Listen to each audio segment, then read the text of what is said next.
안녕하세요. 대단히 반갑습니다. 엄마는 오늘도 회관에 간다. 장미숙. 엉덩이를 치켜들고 가랑이 사이에 팔을 넣은 나미가 동그라미를 그리기 시작했다. 나미 발자국 뒤로 먼지가 풀풀 따라붙었다. 동그라미가 삐뚤삐뚤 갈짓자를 그리다가 겨우 방향을 잡고 돌았다. 이에 질세라 나도 나미 반대편에서 선을 그어 나갔다. 내 동그라미도 팽팽하게 부풀지 않고 조롱박처럼 쪼그라들었다가 물결처럼 흘러다녔다. 두 사람이 같은 점에서 만나야 동그라미를 이을 수 있으련만 서로 지나쳐 계속 반대로 돌았다. 두 줄은 엇갈려서 동그라미도 타원형도 아닌 고구마 모양의 원이 되어버렸다. 우리는 못생긴 원을 발바닥으로 뭉개서 지웠다. 그리고는 다시 동그라미를 그려나갔다. 먼지를 부엽게 고무신에 되씌우고서야 그럴싸한 동그라미가 완성되었다. 나미는 해를 던지고 나는 해를 마주한 채 자리를 잡았다. 그리고 손뼉으로 동그라미 안에 바늘을 그려 각자의 땅을 펼쳤다. 가위바위보. 나미가 이겼다. 먼저 나미가 음주와 중지를 이용해 납작한 돌멩이를 튕겼다. 우리가 지상에서 서로의 땅을 따먹고 있을 점 노을은 서쪽 하늘을 점령하는 중이었다.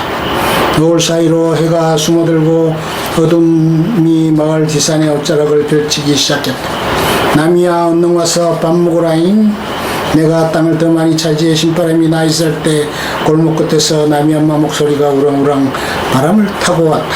돌을 튕기려고 손가락을 오므리고 있던 나미는 돌 대신 팔을 튕기며 일어났다.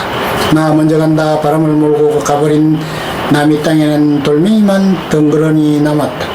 내가 차지한 땅을 바라보다 산 쪽으로 눈길을 돌렸다. 엄마는 지금쯤 지게에 밭작물을 다 올렸을까 터벅터벅 산 쪽으로 발길을 돌렸다. 구불구불한 길을 따라 산밭에 가는 건 언제나 멀고 힘들었다. 그 길을 엄마는 하루에도 몇 번씩 오르내렸다. 다리가 퍽퍽해질 점 엄마는 산그림자까지 치고서 비탈길을 내려왔다. 못 흘러고 오고 그랬었냐. 힘든 뒤 엄마 지게 위에서 시퍼런 모시풀이 넝청넝청 늘어져 있었다. 모시풀만 보면 멀미가 났다. 엄마를 묶어두고 잡아두던 물건이었다. 장대처럼 기다란 모시풀을 베고 둥글게 엮어서 지게에 올리면 남자들도 휘청거릴 만큼 무게가 상당했다. 마을집 굴뚝에는 연기가 그치고 저수지에서는 물 비린내가 피어올랐다. 해관 마당서 놀던 아이들이 다 사라지고 우리가 그려놓은 동그라미 속에서 고요가 수북했다. 엄마가 밭에 간 날이면 우리는 늦은 저녁을 먹었다. 옆집도 뒷집도 남이집도 설거지가 끝났을 무렵 우리 집 아궁이에는 불이 피어올랐다. 타닥타닥 타오르는 인걸불 위로 엄마의 고단한 하루가 너울거렸다. 다음날 또 다음날도 엄마는 지게를 지고 산밭으로 갔고 아이들은 회관에서 시끌벅적 떠들며 놀았다. 회관은 마을 한가운데 자리 잡고 있었다. 앞으로는 저수지가 바라다 보이고 뒤로는 높고 낮은 산들이 병풍처럼 둘러쳐져 있었다.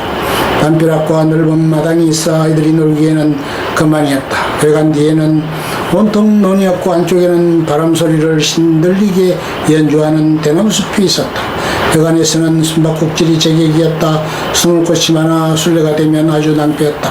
그 밖에도 여러가지 놀이가 펼쳐졌다. 땅거미가 지기 시작하면 마을은 따뜻한 연기로 자욱해졌다. 그리고 곧이어 골목이 왁자지껄했다. 여기저기서 이름을 부르는 엄마들의 목소리가 메아리를 만들었다.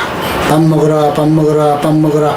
그만 놀고 밥 먹으러 집으로 들어오라는 소리는 마을을 돌고 돌아 엄마가 있는 산밖까지 가다.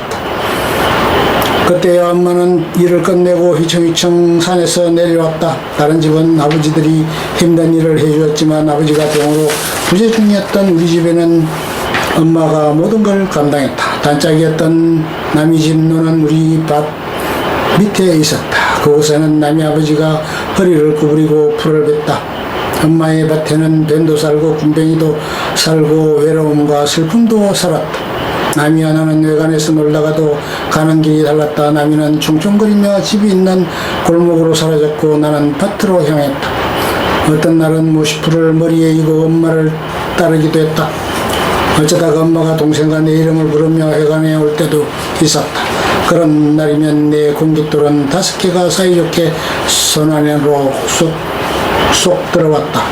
수직으로 공중에 띄워올린 공깃돌이 정확히 손바닥 안에 떨어질 때 나미의 커다란 눈은 유난히 동글동글했다. 우리가 가장 좋아하는 건 고무줄놀이였다. 땅을 두 발로 짚고 두 다리로 고무줄을 타 넘을 때의 쾌감은 상당했다. 순간적인 물구나무 서기의 위험한 동작은 묘기와 같았다. 유난히 고무줄을 잘 타는 아이들이 있었다. 경쟁은 치열했고 누가 더 높이 고무줄을 타 넘느냐는 늘 관심거리였다. 그런 날도 어김없이 엄마들의 밥 먹으라는 소리는 회관을 가득 채웠다. 아이들에게 마을 회관은 놀이장소 이외의 또 다른 의미가 스민 곳이었다. 많은 것들이 회관에서 이루어지고 회관에서 자란 언니 오빠들은 둘째로 떠나간다. 그리고 동생들이 다시 회관한 기둥이를 점령했고 각자의 자리에서 나름의 놀이를 즐겼다. 그렇게 끊임없이 아이들이 채웠던 공간은 흙먼지가 날리고 그림자가 길어졌다. 세월은 순식간에 그때의 어린아이들을 중년으로 만들어버렸다. 팔팔했던 엄마들은 노년이란 이름 아래 허리가 꼬부라졌다. 여전히 회관은 마을 중간에 자리하고 있었다. 아이들은 바람을 일으키던 흙마당은 시멘트로 바뀌었고 기와였던 지붕은 양으로 반듯한 사각이 되었다.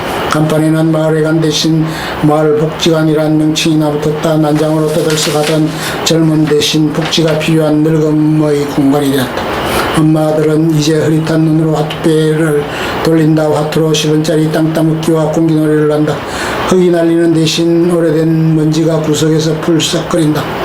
복지관 안에는 운동기구도 있고 에어컨도 있고 포대도 수북하다. 엄마들은 늙은 손으로 밥을 하고 구부러진 허리로 설거지를 한다. 날이 저물고 해가 넘어가도 엄마들을 모시러 오는 사람은 없다. 밥 드시라고 소리쳐 불러주는 목소리도 없다. 앞에 저수지도 뒤에 산들도 그대로인데 마을 곳곳에 외로움이 다리를 털고 앉았다. 대나무 숲에는 여전히 바람이 살지만 법 짓는 연기는 희미한 기억일 뿐이다. 모처럼 고향을 찾아 누군가 회관마당에서 엄마를 부를 때 여러 개의 귀는 일제히 한쪽으로 향한다. 꽁꽁 뭉쳐있던 공기가 유쾌하게 풀어지는 시간이다. 누구의 자식이건 어느 집 아들딸이건 상관없다. 과자 봉지나 과일 꾸러미라도 건넬라 치면 그는 효자 효녀가 된다. 잠시 그렇게 풀어졌던 고독은 다시 엄마들을 묶어버린다. 화투표는 돌고 돌다 잠으로 이어지고 잠은 자꾸만 기력을 앗아간다. 그래도 엄마들에겐 그곳이 삶의 안식처다. 오늘도 엄마는 덜그럭거리는 유모차를 끌며 한 발 한 발 더딘 걸음을 옮겨 회관으로 향한다. 그곳에는 시들어가는 웃음이 있고 퇴색하는 기억이 상주한다.